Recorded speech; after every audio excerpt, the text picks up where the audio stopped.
آج کی یہ محفل پاک جو کہ سالانہ عرس پاک پیر سید قاسم علی شاہ صاحب اور برائے اسیاد افاق حضرت پیر سید حسن علی شاہ صاحب اور پیر سید عباس علی شاہ صاحب اور جملہ سادات خاندان آستانہ عالیہ کوٹ سندھا شریف ان کے سیال صاحب کے لیے سجائی گئی ہے۔ تو حاضرین محترم، بلا تاخیر دعوت خطاب دیتے ہیں اس ندا کے ساتھ کہ جب حسن تھا ان کا جلوہ نما، جب حسن تھا ان کا جلوہ نما، انوار کا عالم کیا ہوگا، ہر کوئی فدا ہے بن دیکھے، ہر کوئی فدا ہے بن دیکھے، دیدار کا عالم کیا ہوگا۔ اور جس وقت خدمت میں ان کے ابو بکر و عمر عثمان و علی، جس وقت خدمت میں ان کے ابو بکر و عمر عثمان و علی، اس وقت رسول اکرم کے دربار کا عالم کیا ہوگا۔ اور طیبہ سے ہوائیں آتی ہیں ہم کو سکون مل جاتا ہے، طیبہ سے ہوائیں آتی ہیں ان کو سکون، ہم کو سکون مل جاتا ہے۔ اس بار کا جب یہ عالم ہے اس بار کا عالم کیا ہوگا۔ طیبہ سے ہوائیں آتی ہیں ہم کو سکون مل جاتا ہے، اس بار کا جب یہ عالم ہے اس بار کا عالم کیا ہوگا۔ حاضرین محترم، آج کی یہ محفل پاک جو کہ ہر سال پیر سید رفاقت علی شاہ صاحب کی زیر نگرانی اپنے بزرگوں حضرت پیر سید قاسم علی شاہ صاحب کے سالانہ عرس مبارک پر سجائی جاتی ہے۔ آج کی اس محفل پاک میں خطاب کے لیے تشریف لاتے ہیں حضرت علامہ مولانا جمیل احمد زاہد صاحب، اور اپنے خطاب کے ساتھ حاضرین کے دلوں کو منور فرماتے ہیں۔ نعرہ تکبیر، نعرہ رسال، نعرہ رسال، عظمت شان مصطفیٰ، علماء اہل سنت۔ نحمده ونصلي ونسلم على رسوله الكريم، اما بعد، فاعوذ باللہ من الشیطان الرجیم، بسم اللہ الرحمن الرحیم۔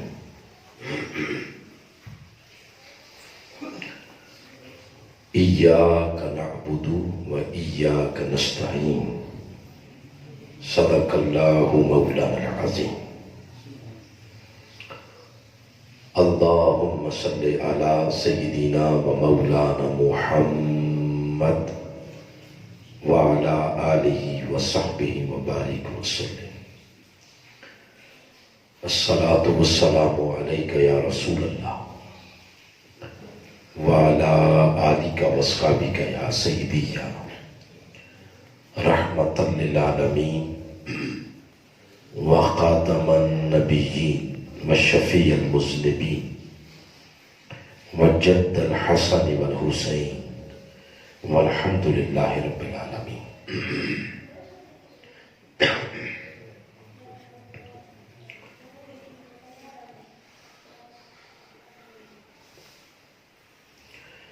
محترم المقام عزت مآب سید رفاقت علی شاہ صاحب دامت برکاتکم العالیہ،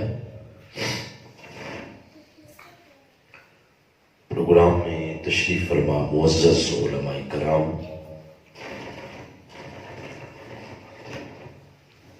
محترم و مکرم چودھری عبدالرشید مہر صاحب، صدر تحریک منہاج القرآن کنجا، جملہ سادات گرامی قدر، جملہ بزرگوں، نوجوان ساتھیوں، جملہ حاضرین، سوشل میڈیا کے ذریعے شریک اس پروگرام میں ناظرین، آج توفیق الہی سے سید حسن علی شاہ صاحب، سید عباس علی شاہ صاحب اور جملہ اس خاندان کے سادات گرامی قدر جو دنیا سے پردہ فرما گئے ہیں، ان کے ایصال ثواب کے لیے سالانہ عرس مبارک سید قاسم علی شاہ صاحب رحمۃ اللہ علیہ انعقاد پذیر ہے۔ اللہ کی بارگاہ میں دعا ہے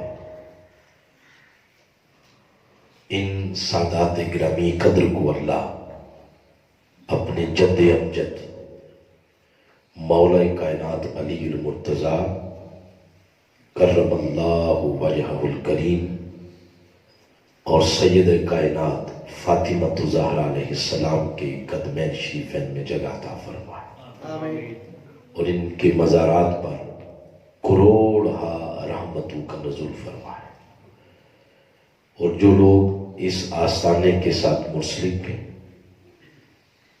اللہ کریم ان تمام لوگوں کو، ان کی آنے والی قیامت تک نسلوں کو ایمان کی سلامتی عطا فرمائے، اور روز قیامت سیدہ پاک کے شفاعت کے جھنڈے تلے ہم سب کو جگہ عطا فرمائے۔ بلا تاخیر سورۃ الفاتحہ کی ایک آیت تلاوت کی ہے، میں اس کی روشنی میں کچھ معروضات آپ سب کے گوش گزار کرنا چاہ رہا ہوں۔ سید رفاقت علی شاہ صاحب کا صمیم قلب سے شکریہ ادا کرتا ہوں، اور محترم چودھری عبدالرشید صاحب کا، جن کے توسط سے اس پروگرام میں حاضری کا موقع نصیب ہوا ہے۔ ہماری اس حاضری کو اللہ روز قیامت قبر میں، حشر میں کامیابی کا ذریعہ بنائے۔ معروف سورہ مبارکہ کی ایک آیت میں نے تلاوت کی ہے، جس کو آپ ہر روز نماز کے اندر تلاوت کرتے ہیں۔ یہ سورۃ الفاتحہ کی آیت نمبر 4 ہے۔ اس میں اللہ کریم نے ارشاد فرمایا، ایاک نعبد و ایاک نستعین۔ پڑھیں ذرا سارے لوگ، پڑھیں، ایاک نعبد و ایاک نستعین۔ اے اللہ، ہم سب تیری ہی عبادت کرتے ہیں اور تجھ ہی سے مدد طلب کرتے ہیں، مدد مانگتے ہیں۔ قرآن حکیم کے آغاز میں، اس کی ابتدا میں یہ بات ہر کس و ناقص تک یہ پہنچائی گئی ہے، اور یہ اعلان کیا گیا ہے اور بتایا گیا ہے کہ بندے کا معبود کون ہے اور بندے کا مستعان کون ہے۔ معبود اس کو کہتے ہیں جس کی ہم سب نے عبادت کرنی ہے، اور مستعان اس کو کہتے ہیں جس سے ہم سب نے مدد طلب کرنی ہے۔ تو قرآن کے آغاز میں یہ بات بتا دی گئی، ایاک نعبد، کہ ہم سب کا معبود بھی اللہ ہے، وَإِيَّاكَ نَسْتَعِينُ، اور ہم سب کا مستعان یعنی جس سے مدد مانگنی ہے وہ بھی کون ہے؟ بولے اللہ۔ معبود بھی اللہ اور مستعان بھی اللہ۔ یہ جو آیت کریمہ ہے اس سے پہلے 3 آیتیں گزری ہیں. ان 3 آیتوں کے اندر ایک ایمان افروز بات کی گئی ہے. اگر ان کو بھی ساتھ ملائیں تو جو ہمارا معافی ضمیر ہے وہ نکھر کے سامنے آ جائے گا. پہلی 3 آیتوں کے اندر انسان کی زندگی کے 3 مراحل کا ذکر ہے. ہم تو یہ سمجھتے ہیں کہ یہی زندگی ہے جس میں ابھی ہم آئے بیٹھے ہیں. تو موت کے دروازے سے گزریں گے تو زندگی ختم ہو جائے گی. حالانکہ ایسا نہیں ہے. سورۃ الفاتحہ کی پہلی 3 آیتوں میں انسان کی زندگی کے 3 مرحلے بیان ہوئے ہیں. بولے کتنے مرحلے؟ 3. پہلا مرحلہ پہلی آیت میں، دوسرا دوسری میں، تیسرا تیسری میں. بیان کیسے ہوا؟ یوں ارشاد فرمایا الحمدللہ رب العالمین. سب تعریفیں اس اللہ کے لیے جو تمام جہانوں کو پالنے والا ہے. اس آیت کریمہ کے 2 حصے ہیں. پہلے حصے میں اللہ نے خود دعویٰ کیا ہے کہ سب تعریفیں میرے لیے ہیں، چاہے وہ ڈائریکٹ ہوں یا انڈائریکٹ. ایک دعویٰ ہے. اس دعوے کی دلیل ہے آگے رب العالمین. اس نے دعویٰ کیا کہ ہر قسم کی تعریف اللہ کے لیے. باری تعالیٰ تو نے ساری تعریفیں اٹھا کے اپنے پلڑے میں ڈلوا لی. اس کی دلیل کیا ہے کہ ساری تعریفیں تیری ہی ہونی چاہیے. کیوں؟ وجہ کیا ہے؟ وہ آگے ارشاد فرماتا ہے کہ سب تعریفیں میرے لیے ہونی چاہیے. اس کی وجہ یہ ہے رب العالمین، میں عالمین کو پالنے والا نہیں. کون ہے میرے علاوہ رب؟ جب رب ہی صرف میں ہوں تو تعریف بھی کسی اور کے لیے نہیں ہونی چاہیے. تعریف بھی کس کی ہونی چاہیے؟ بولے نا، اللہ کے لیے. تو فرماتا ہے کہ یہ دعویٰ میں نے اس لیے کیا ہے کہ میں رب کوئی اور نہیں ہے. جب رب کوئی اور نہیں، یہ کام نہیں کرنا. جو دولت میں آپ کو دینے لگا ہوں یہ آپ لیں. پیسوں کے چکروں سے باہر نکلیں. 70 سال ہو گئے ہمیں پیسے پھینکتے اور جو اصل چیز ہوتی ہے ضائع ہو گئی. قرآن کی دولت نے جو میں آپ کو دینے لگا ہوں. میں یہ عرض کر رہا ہوں، کیا بات کرنے لگا تھا؟ دیکھیں پیسوں نے بات ہی بلا دی. یہ چیز ہی ایسی ہے پیسے. الصلاۃ والسلام علیکہ یا رسول اللہ وعلی آلہ واصحابہ یا حبیب اللہ.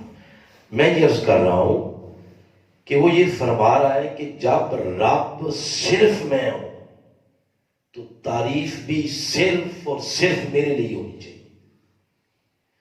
باری تعالیٰ اگر تیرا یہ دعویٰ ہے تعریف میرے لیے، دلیل یہ ہے کہ میں رب ہوں، تو پھر اجازت دے ہمیں تھوڑی سی ہم ان کی بھی تعریف کر لیں جن کو تو نے خود رب کہا ہے.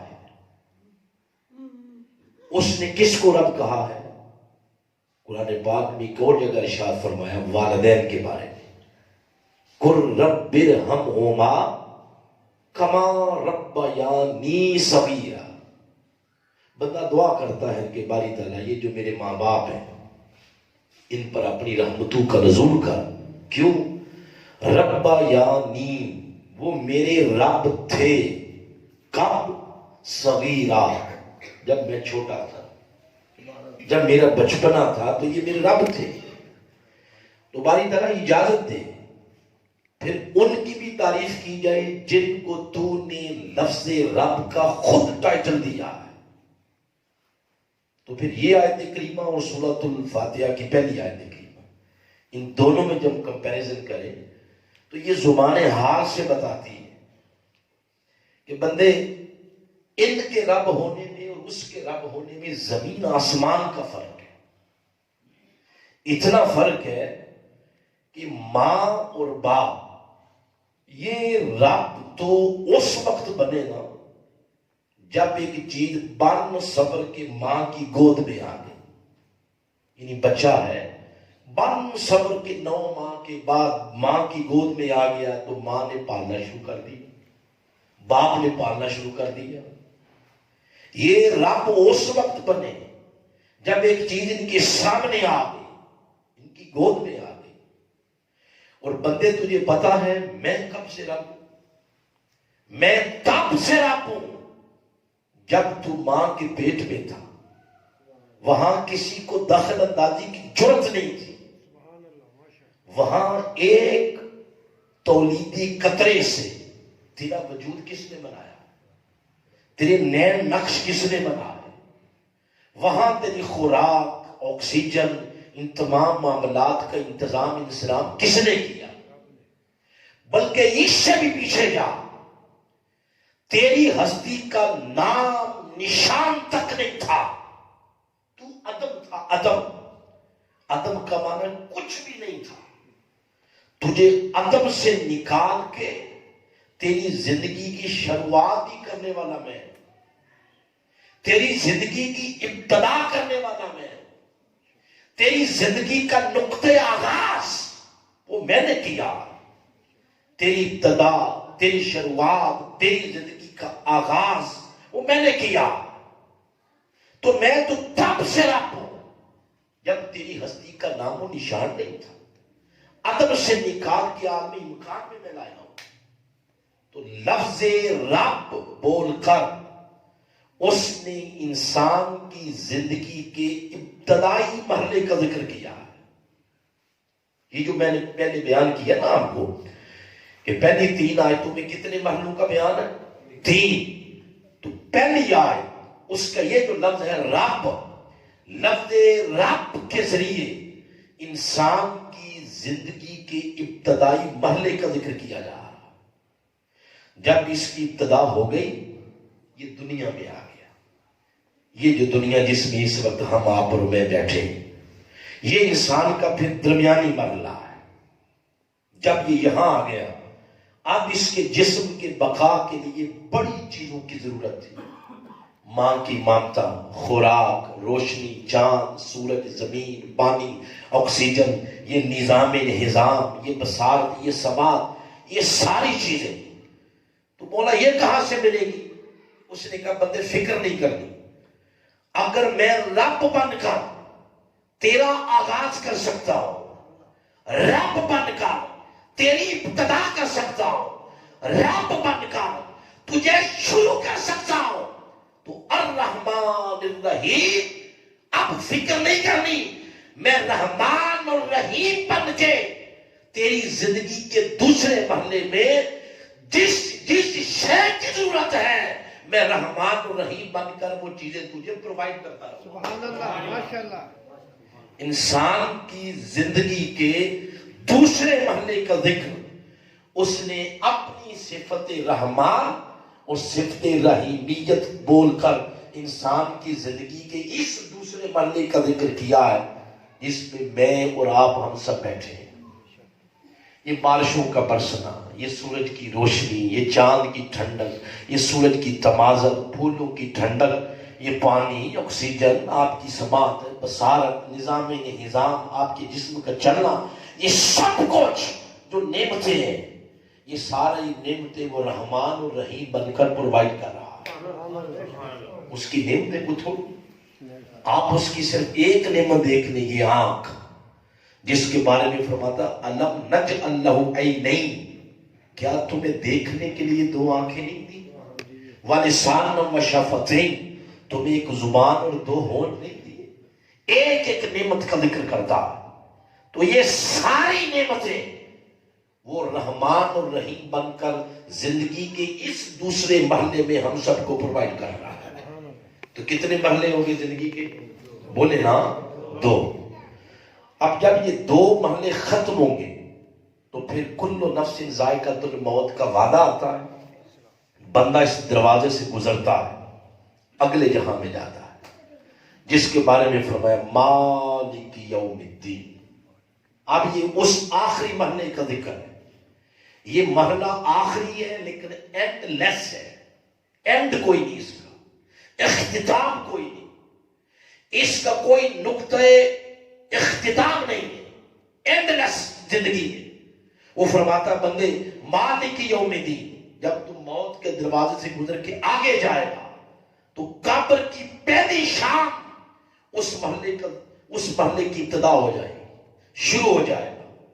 اب اس زندگی کے آخری اور تیسرے فیز میں تیرا پالا کسی نئے خدا سے نہیں پڑے گا، تیرا سامنا اسی خدا سے ہوگا جس نے رب بن کے تجھے شروع کیا اور رحمان اور رحیم بن کے تجھے زندگی کے دوسرے مرحلے میں اپنا فیض دیتا رہا ہے۔ آخری مرحلے کا مالک بھی وہی ہے۔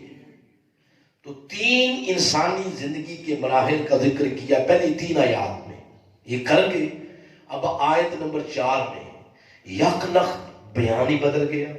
بیان کیسے بدلا؟ اس نے فرمایا ایاک نعبد، اب بندے تو اعلان کر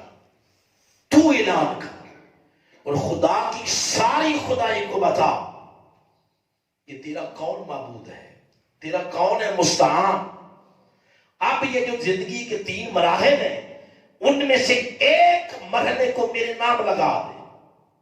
یہ جو زندگی کا تیرا درمیانی عرصہ ہے اس کو میری عبادت کے نام کر، میری بندگی کے نام کر۔ اور کرنا کیسے؟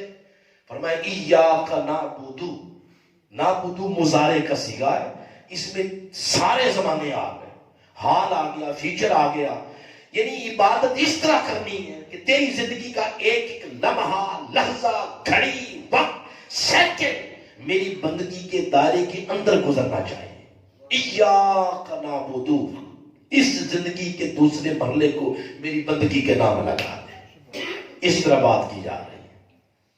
تو یہ جو عرصہ، اس لیے قرآن حکیم کے ایک اور مقام پر فرمایا وَمَا خَلَقْتُ الْجِنَّ وَالْإِنسَ إِلَّا لِيَعْبُدُونِ، تمہیں فقط اس مقصد کے لیے بھیجا دنیا میں کہ اس مالک کی کیا کی جائے؟ بولے عبادت کی جائے۔ تو یہ فرمایا ایاک نعبد۔ اب یہ جو جملہ، یہ جو آیت ہے، آیت نمبر 4 جو سرنامہ بیان کے طور پر پڑھی، اس کے بھی 2 حصے ہیں۔ پہلا حصہ ہے ایاک نعبد، بولے ذرا دوسرا حصہ وہ ایاک نستعین۔ تو دوسرے حصے پہ تو شاید گفتگو نہ کر سکتے، پہلے حصے پہ کرتے ہیں۔ یہ جو پہلا حصہ ہے ایاک نعبد، اس میں 3 باتیں۔ پہلی بات ہے اس معبود کی، دوسری بات ہے عبادت گزار کی، اور تیسری چیز جس کا ذکر ہے وہ ہے عبادت۔ پہلا ذکر ہے معبود، دوسرا ذکر عابد کا، تیسرا ذکر عبادت کا۔ معبود کا ذکر کیسے کیا؟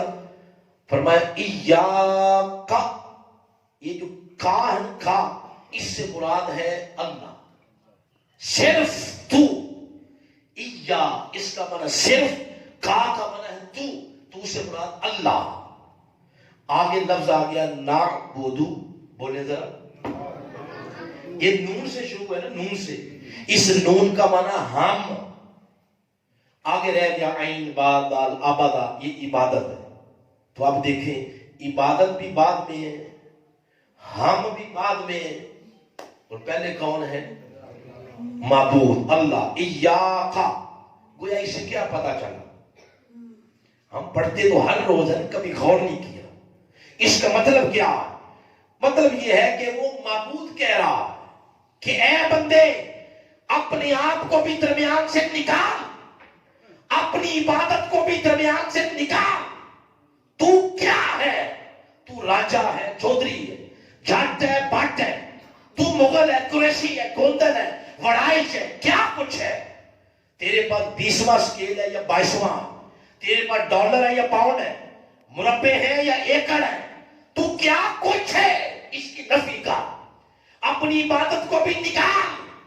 میں نماز پڑھ رہا ہوں، میں روزہ رکھ رہا ہوں، میں زکات دے رہا ہوں، میں صدقہ خیرات کر رہا ہوں، فرمایا یہ صدقے، خیرات، نماز، روزے، عبادات، ان کو بھی درمیان سے نکال۔ تو گناہ کروں کیا؟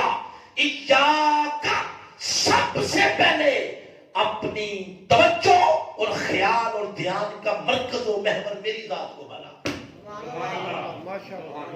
تیرا جو خیال دھیان دنیا کے گورکھ دندوں میں مبتلا ہے، ان سے اپنے خیال کو نکال اور اپنے خیال کا مرکز و محور سب سے پہلے کس کو بنا؟ اللہ کی ذات کو۔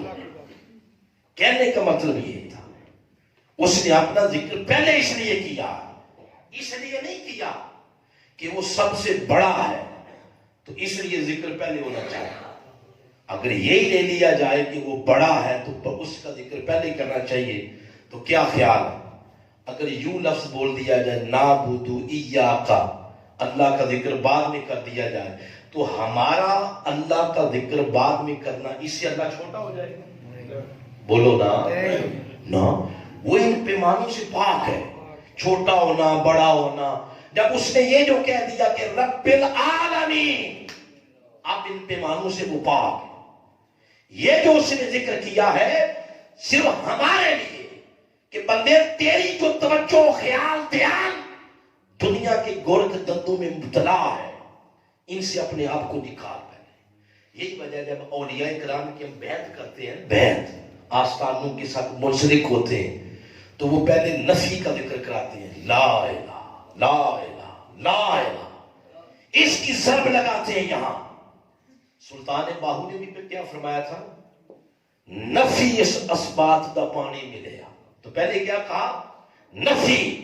بندے پہلے نفی کر، لا الہ، کوئی الہ نہیں ہے۔ یہ جو برادریوں کے بت سجا رکھے ہیں، یہ جو پیسے اور پاؤنڈ کے بت سجا رکھے ہیں، میں یہ میں وہ میں یہ، فرمایا اس سے میں کتی کو نکال جو بت اندر سجا کے رکھے ہیں، ان کو نکالو۔ پہلے لا الہ کی ضرب کے ذریعے اس دل کو پاک کرو۔ جب دل کا کوٹھا ہر قسم کی غلاظت سے پاک ہو جائے گا، الا اللہ کی ضرب لگا کے پھر بیج لگاؤ اور محمد رسول اللہ کا پانی دے کے پھر اس کی آبیاری کی جائے۔ جب اولیاء کرام کے پاس بھی جایا جاتا ہے تو وہ بھی یہی کرتے ہیں، ایاکا، سب سے پہلے اپنی توجہ کا مرکز اللہ کو بنا۔ جب اللہ توجہ کا مرکز بنتا، اس پر میں ایک تمثیل دیتا ہوں، عام سادہ سی بات ہے کہ سب کو سمجھ آ جائے۔ یہ موسیٰ علیہ السلام کی بات ہے۔ جب موسیٰ علیہ السلام طور پہ جا رہے تھے ہم کلام ہونے کے لیے اللہ تعالیٰ سے، تو رستے میں وہ چرواہا ملا نا آجڑی، تو جو بھیڑ بکریاں چرا رہا تھا وہ باتیں کر رہا تھا، اس کی باتیں سن کے موسیٰ علیہ السلام کے قدم رک گئے۔ آپ نے قریب جا کے غور سے سنا، وہ عجیب غریب باتیں کر رہا تھا۔ باتیں یہ کر رہا تھا، کہتا ہے اے اللہ، کبھی ایسا نہیں ہو سکتا کہ تو کو ٹائم نکال کے میرے گھر آئے، اور جب تو میرے گھر آئے گا تو میں تجھے نہلاؤں دھلاؤں، تجھے کپڑے پہناؤں، تجھے کنگھی پٹی کروں، بنا سوار کے تجھے سامنے بٹھاؤں، اور پھر تو میرے ساتھ باتیں کرے میں تیرے ساتھ۔ تو موسیٰ علیہ السلام نے روک لیا، بھی نہیں، یہ بات اس کے شیان شان نہیں ہے، روک دیا۔ تو وہ اندر سے ڈرنے لگ گیا کہ شاید میں نے کوئی بہت بڑا گناہ کر دیا۔ تو دور پر جب گئے موسیٰ علیہ السلام، اللہ پاک نے اپنے کلام کا آغاز یہاں سے کیا۔ فرمایا موسیٰ رستے میں آتے ہوئے وہ میرے پیارے کو ناراض کر رہے ہیں۔ عرض کیا والدہ تیرا پیارا ہے وہ تو اس طرح کی باتیں کر رہا ہے، میں نے تو اس کا کنسپٹ کلیئر کرانے کے لیے بات کی۔ فرمایا اس کے لفظ چھوڑ، اس کے لفظوں پہ نہ جا کہ وہ کیا کہہ رہا، صرف یہ دیکھ بیٹھا فرش پہ ہے، دھیان اس کا عرش پہ اڑ رہا ہے۔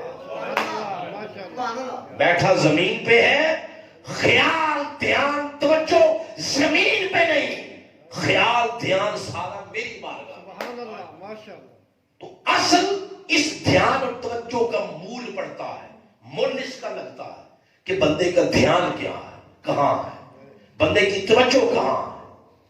یہی وجہ ہے سیدہ کائنات فاطمہ الزہرا علیہ السلام، آپ جب رات کو اللہ کے حضور نوافل کے لیے مصلی پہ آتے تو آپ نے کثرت کے ساتھ یہ بات سنی ہوگی کہ جب آپ مصلی پہ آتی نفل کی نیت کرتی، دو نفلوں کی پہلی رکعت، اس پہلی رکعت کا پہلا سجدہ اتنا طویل اور لمبا ہو جاتا کہ صبح جب اذان کی حضرت بلال کی آواز آتی تو اس وقت سیدہ کائنات آپ سجدے میں اللہ کی بارگاہ میں شکوہ کرتی کہ باری تعالیٰ ہر روز ایسا ہوتا ہے کہ تیرے محبوب کی بیٹی کا ایک سجدہ مکمل نہیں ہوتا، ادھر سے صبح اذان کی آواز آ جاتی ہے، تو کبھی ایسا نہیں ہوگا کہ تیری رات کے دامن میں اتنی وسعت آ جائے کہ میرا ایک سجدہ ہی مکمل ہو جائے۔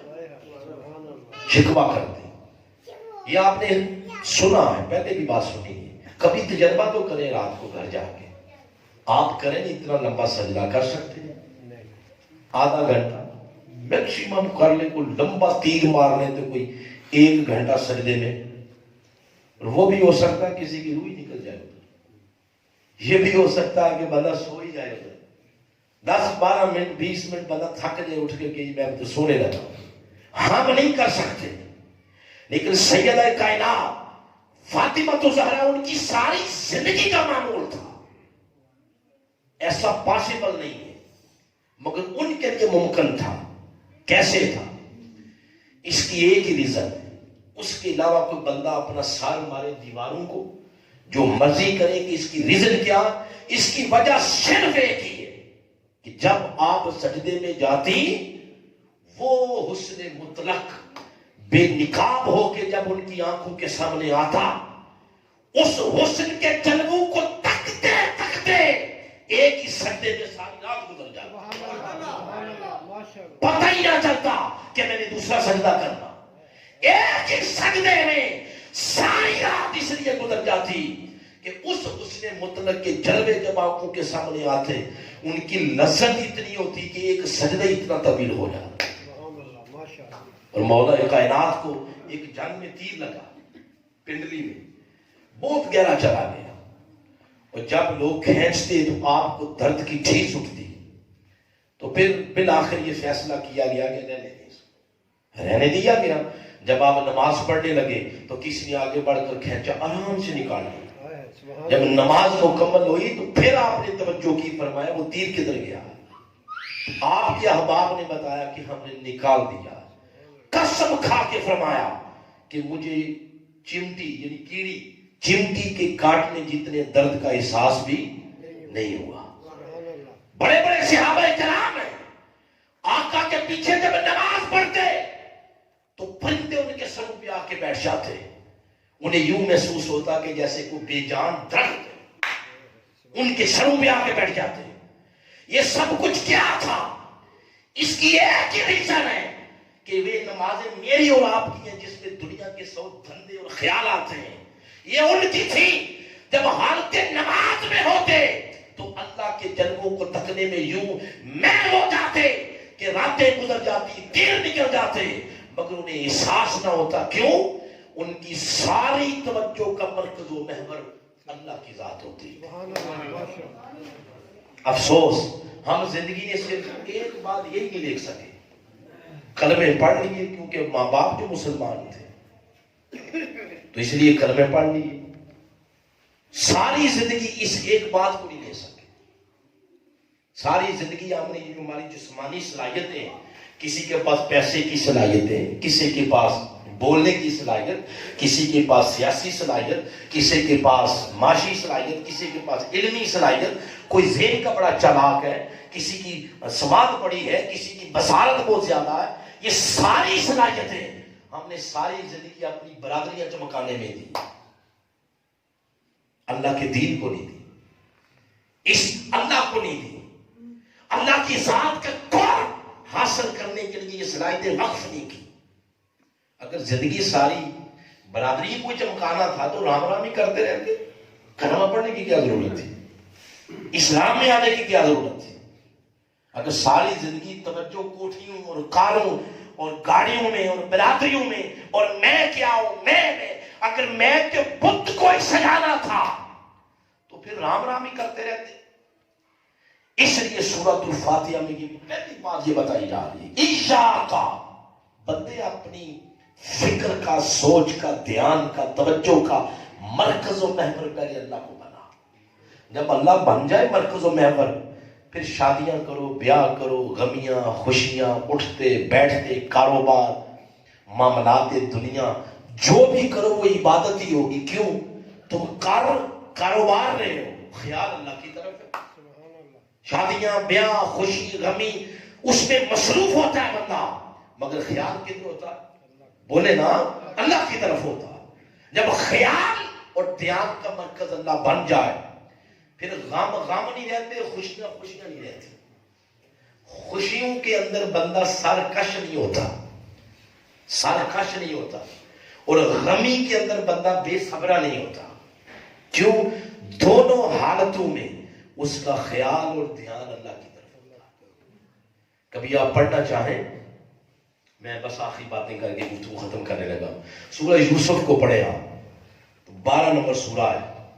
سورہ یوسف میں یوسف علیہ السلام کا تذکرہ ہے، بڑا لمبا طویل تذکرہ ہے، اور میں نے اولیاء کرام اور مفسرین کرام نے یہ بات لکھی کہ اولیاء کرام اکثر، یہ مفسرین فرماتے ہیں کہ جب مریدین یا گھروں میں تربیت کا وہ مرحلہ شروع کرتے، مریدین کا یا گھروں میں، تو وہ فرماتے ہیں سورہ یوسف ترجمے کے ساتھ اپنے بچوں کو پڑھایا کرو۔ سورہ یوسف اس کا جو بچوں سے ریلیٹڈ جو کلائمیکس ہے وہ ہے لنگوٹے کی پاکیزگی۔ بولے کیا ہے؟ یہ سمجھتے ہیں نا آپ؟ بس اتنی بات کافی۔ یوسف علیہ السلام ان پر عاشق ہوگی زلیخا، تو جس گلی سے گزرتی زلیخا تو عورتیں تانے دیتی کہ یہ تو نے کیا کیا ہے، یہ تو غلام خریدا تھا تو نے گھر میں کام کرنے کے لیے، تو گویا غلاموں کے ساتھ بھی کوئی عشق کرتا، تو اس کے ساتھ عشق کر بیٹھی ہے۔ وہ بہت پریشان ہو گئی کہ یہ معاملہ بڑا خراب ہے، یہ تو جینے کا نہیں چھوڑیں گی، میں جس گلی سے جاتی ہوں یہ تانے دیتی ہیں۔ تو وہ کسی بزرگ کے پاس گئی کہ مجھے اس کا حل بتائیں، ان کے تانوں سے میں بچ سکتی ہوں؟ تو بزرگوں نے کہا کہ اس کا ایک ہی حل ہے، یوسف کا جلوہ تھوڑا سا انہیں بھی دکھا دیں، انہیں خود پتہ چل جائے گا کہ یوسف کا حسن کیا ہے۔ تو وہ یوسف علیہ السلام کے قدموں میں گری اور کہتی ہیں کہ آپ دل کے بڑے کریم ہیں، میری عزت کا سوال ہے، یہ زنان مصر کو میں اکٹھی کرتی ہوں، آپ ان کے سامنے سے جلوہ کرا دیں گا، آپ نے چہرے سے پردہ ہٹا کے گزر گئے۔ ان کو بلا لیا، سب زنان مصر کو گھر میں کھانا کھلایا، چھڑیاں پکڑائیں، پھل دے دیے، اور کہا یہ کاٹ کے اس وقت کھانے جب سامنے سے یوسف گزریں گے۔ اور ادھر یوسف علیہ السلام ان کی منت کی تھی، تو وہ ادھر سے گزرنے لگے، یہ پھل کاٹنے لگی، ہاتھوں میں چھڑیاں ہیں، سیب پھل پکڑے ہوئے ہیں، جو کاٹنے لگی سامنے سے یوسف علیہ السلام نے گزرتے گزرتے چہرے سے نقاب پلٹ دیا۔ جب نقاب پلٹا تو کیا ہوا؟ ساری توجہ پھل کی بجائے حسن یوسف کی طرف چلی، توجہ کا مرکز پھل نہ رہا، توجہ دھیان کا مرکز حسن یوسف بن گیا۔ نتیجہ کیا ہوا؟ چھریاں چل گئی مگر پھل گر گئے، اور ہاتھوں پر پھل چھریاں چل گئی۔ قطعنا ایدیہن، انہوں نے اپنے ہاتھ کاٹ دیے، اور ہوش ہی نہ رہا کہ ہمارے ساتھ ہو کیا گیا۔ زبان حال سے کہتی ہے ہاشا للہ ما ھذا بشر، خدا کی قسم زلیخا، گزرنے والا کوئی انسان نہیں لگتا، گزرنے والا کوئی نور کا پیکر لگتا۔ نعرہ تکبیر، نعرہ رسالت، عظمت و شان مصطفیٰ۔ میں جو بتانا چاہتا ہوں وہ یہ، ہاتھ کٹ گئے، درد نہیں ہوا۔ ہاتھ کٹ گیا مگر اس کا درد کیوں نہیں ہوا؟ اس لیے کہ توجہ ہاتھوں کی طرف نہیں تھی، اس لیے درد نہیں ہوا۔ توجہ کدھر تھی؟ یوسف علیہ السلام کے حسن کی طرف۔ آپ اندازہ لگائیں، اگر توجہ کا مرکز پیغمبر کا حسن بن جائے، ہاتھ کٹنے کا احساس نہیں ہوتا۔ کیا خیال ہے؟ یہ تو حسن یوسفی ہے، تو حسن مصطفی کا عالم کیا ہو؟ میرے آقا کا حسن، ہر ایک جنہوں نے میرے آقا کو تکا وہ 313 تھے مگر 1000 کے ساتھ لڑ گئے. وہ 313 تھے مگر کیسر و کسرا ان کے دبدبے سے کانپتے تھے. خس و خرشا کی طرح یہ سپر طاقتیں ان کے سامنے بہ گئی اور افریقہ کے تپتے صحراؤں میں جا کے اذانیں دے رہے ہیں. کیوں؟ ان کی توجہ کا مرکز اپنی تعداد کی کمی بیشی نہیں تھی، ان کی توجہ کا مرکز مصطفیٰ تھے، میرے آقا تھے. کیا خیال ہے؟ ارے یہ تو میرے آقا کا حسن ہے، پیغمبر کا حسن. اور پیغمبر کو بنانے والے رب کے حسن کا عالم کیا؟ یہ پوچھنا ہو تو کربلا چلے جائیں، امام علی مقام سے پوچھیں جنہوں نے بچپن سے یہ سنا تھا اپنے نانا جان کی زبان سے کہ اے حسین کربلا کی سرزمین پر آپ شہید کر دیے جاؤ گے. اور یہ بھی سن رکھا تھا کہ شہید کے خون کا پہلا قطرہ جب زمین پہ گرتا ہے تو رب حسن کے سارے پردے ہٹا کے بلا حجاب اسے اپنی زیارت کرواتا ہے. یہی تو لالچ ہے شہادت میں. اور کیا لالچ ہے؟ اور کیا لالچ ہے؟ جنت. اور کیا لالچ ہے؟ جنت تو کسی اور عمل کے صدقے بھی مل جائے گی. یہی لالچ ہے کہ رب شہید کو وہ نعمت دیتا جو کسی کو نہیں دیتا، اپنی زیارت کرواتا جب اس کے خون کا پہلا قطرہ زمین پہ گرتا. بس اس کے لیے کشا کشا امام علی مقام کربلا کی سرزمین پہ چلے گئے. وہ آواز دے رہا یزید لعنتی بدبخت پلید میری بیعت کر لو، یہ دوں گا یہ دوں گا یہ دوں گا. مگر جس حسین کی نظریں رب کے جلووں کو تکنے کے لیے بےتاب ہو وہ کب اس لعین کی طرف توجہ کر سکتے ہیں؟ میں نے ڈھیر ساری مثالوں کے ذریعے آپ کو ایک ہی نقطہ بتانے کی کوشش کی ہے. ایاک نعبد، آؤ لوگوں اپنی توجہ کا مرکز و محور اللہ کو بنا لیں. ہم نے 70 سال عمر ہو گئی، 40 سال عمر ہو گئی، نمازیں پڑھتے ہیں، سارے معاملات کرتے ہیں، اس نقطے سے ابھی تک ہم دور ہیں. ایاک نعبد، نعبد یعنی اپنے آپ کو بھی درمیان سے نکالو، اپنی عبادت کو بھی. سب سے پہلے اپنی توجہ کا مرکز و محور کس کو بناؤ؟ بولے نا اللہ کی ذات. بس میں یہاں پہ گفتگو ختم کر رہا ہوں اس دعا کے ساتھ کہ یہ جو میں نے آج بات کی ہے سب سے پہلے اللہ مجھے اور پھر ہم سب کو اس پر عمل کی توفیق عطا فرمائے. بات جو میں نے کی ہے یہ میری کوئی نہیں ہے، ہم نقالر لوگ ہیں، نقل اتارنے والے. جس کتاب سے کی ہے وہ تفسیر ہے سورۃ الفاتحہ کی، اور اس کے مفسر کا نام ہے شیخ الاسلام ڈاکٹر محمد تعلقہ. آپ نے ایک آیت پر ایک جلد لکھی ہے اور 7 آیتوں پر 7 جلدیں ہیں. قرآن کی جو تفسیر لکھی اس میں سے زیادہ آپ کو سنایا ہوگا تو کوئی آدھا صفحہ ہے. یہ جو ابھی میں نے گفتگو کی آدھا صفحہ، آپ اندازہ لگائیں پھر پوری کتاب کا عالم کیا ہوگا.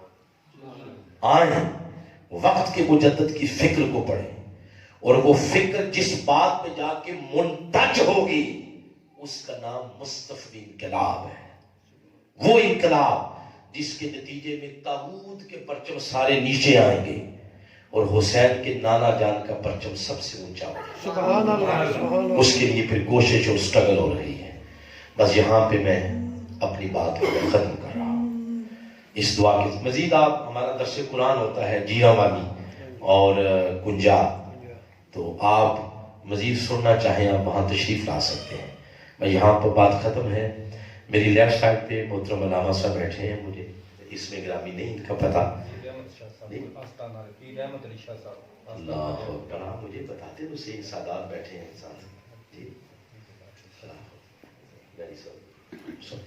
تو میں شکر گزار ہوں پیر صاحب کا، سید رفاقت شاہ صاحب کا، پیر رحمت علی شاہ صاحب دامت برکاتکم العالیہ کا، جنہوں نے مجھے بڑے تحمل کے ساتھ سنا ہے. اللہ کی بارگاہ میں دعا ہے اللہ آج کی اس گفتگو کو قبول فرمائے، نشست کو قبول فرمائے. میری زبان سے جو کچھ نکلا ہے اس کا اجر، اس کا ثواب جتنے صاحبان مزارات ہیں اور جن کا عرس ہے، جن کے سال ثواب کے لیے کیا جا رہا ہے، ان کی ارواح مقدسہ کو پیش کرتے ہیں۔ اللہ کریم سادات گرامی قدر کے صدقے ہمیں ایمان کی سلامتی عطا فرمائے۔ وما علینا الا البلاغ المبین۔ آپ کا بقیہ پروگرام ابھی جاری رہے گا۔ میں نے پہنچنا ہے 2 بجے میر پور آزاد کشمیر۔ میں شاہ صاحب سے بھی اجازت لوں گا۔ بہت شکریہ۔ السلام علیکم ورحمۃ اللہ۔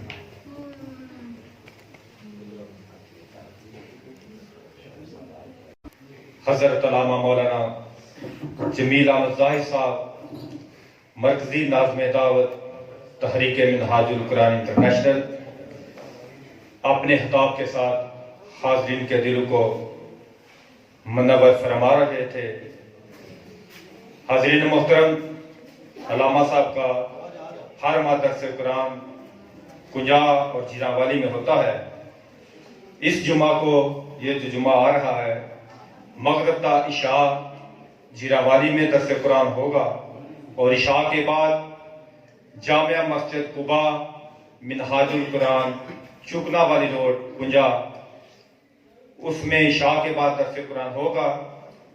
اور کوٹ سندہ سے جو دوست احباب وہاں تشریف لانا چاہیں، ان کے لیے ٹرانسپورٹ تحریک منہاج القرآن کنجا جو ہے وہ بندوبست کرے گی۔ تمام احباب پیر سید رفاقت حسین شاہ صاحب، ان سے وہ رابطہ کر لیں۔ جو دوست بھی جانا چاہیں وہ آن جان کا ٹرانسپورٹ فری ہوگا۔